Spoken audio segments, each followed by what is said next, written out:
Bonjour à tous, pendant un an je vais vous présenter un film par jour, soit 366 films dans l'année. Aujourd'hui on est au 98e film, Gladiator.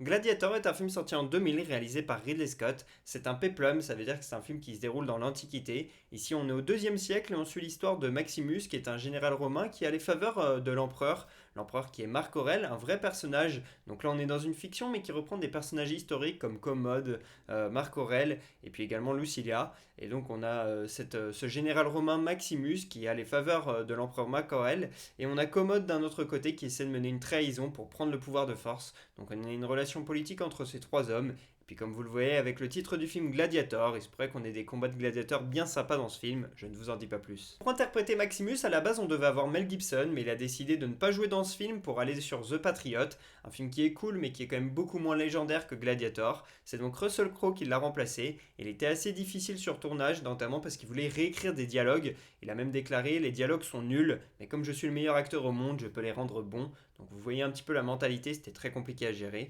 Et puis à côté de lui, on a notamment Joaquin Phoenix qui joue Commode et qui est donc assez méchant dans ce film.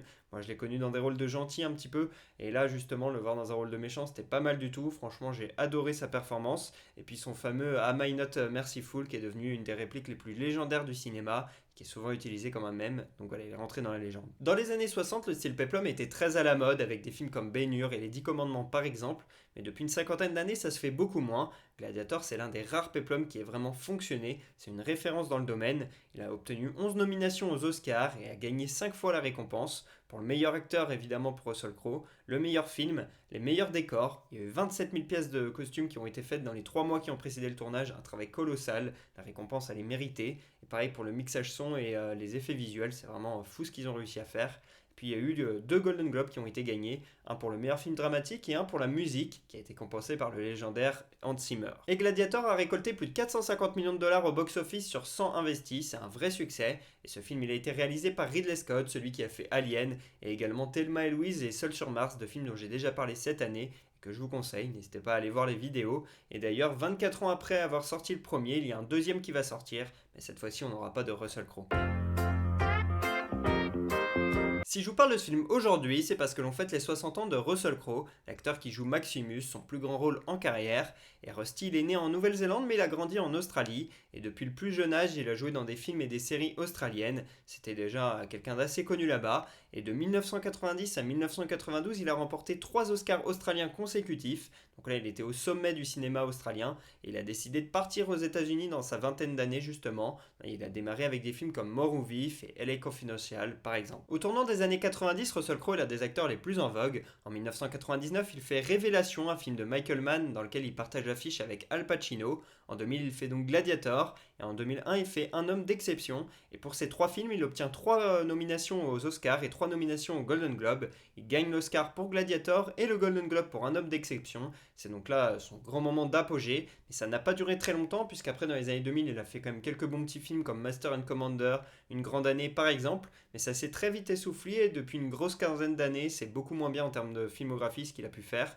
Donc c'est vraiment dommage. Il a eu une apogée, une période de gloire de 5 ans, mais ça s'est très vite essoufflé pour lui.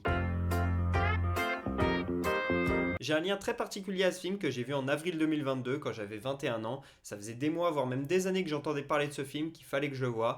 Mais les films comme 3, comme 300 ou comme Gladiator, c'était des films que je n'avais pas encore vus. Je sais pas, ils m'attiraient pas plus que ça. Et je me disais, ouais, ils ont l'air d'être cool et tout, mais je sens qu'ils vont me décevoir. Et donc Gladiator, je ne l'ai pas vu. Mais je suis parti en avril 2022 avec mes 2 petits frères, donc, qui étaient mineurs à l'époque. Moi, j'étais le grand frère majeur. Et donc, on est partis tous les 3 comme ça en Italie pendant mes vacances d'avril. Parce que je pouvais pas avoir de vacances pendant l'été, que mes parents n'étaient pas en vacances au mois d'avril.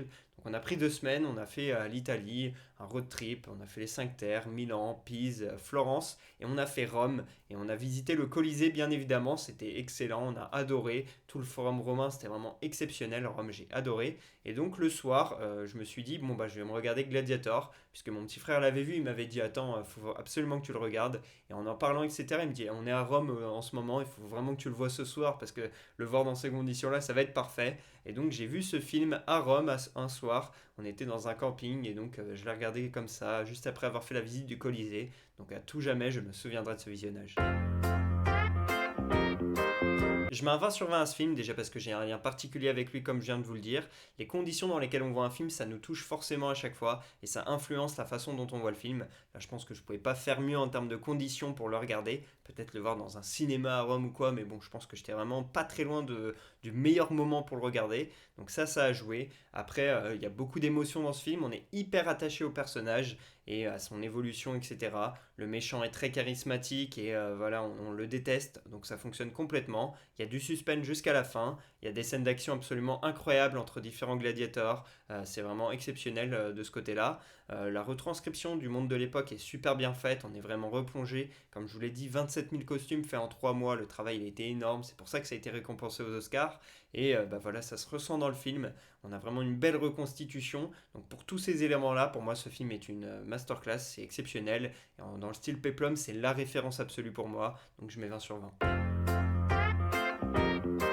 Première anecdote, Oliver Reed, l'acteur qui joue Proximo, il est décédé dans un pub d'une crise cardiaque et c'était en plein pendant le tournage et donc il a été décidé de prendre une doublure et d'utiliser des effets spéciaux pour mettre le visage d'Oliver Reed à la place du visage de la doublure. Ce processus, il a coûté plus de 3 millions de dollars. Perso, je n'ai rien vu du tout à l'écran. Gladiator lui est bien évidemment dédié. Deuxième anecdote, Russell Crowe s'est blessé pendant le tournage. À un moment donné, il était sur un cheval qui a sursauté, qui a reculé vers un arbre, et donc Russell Crowe s'est pris les branches, etc.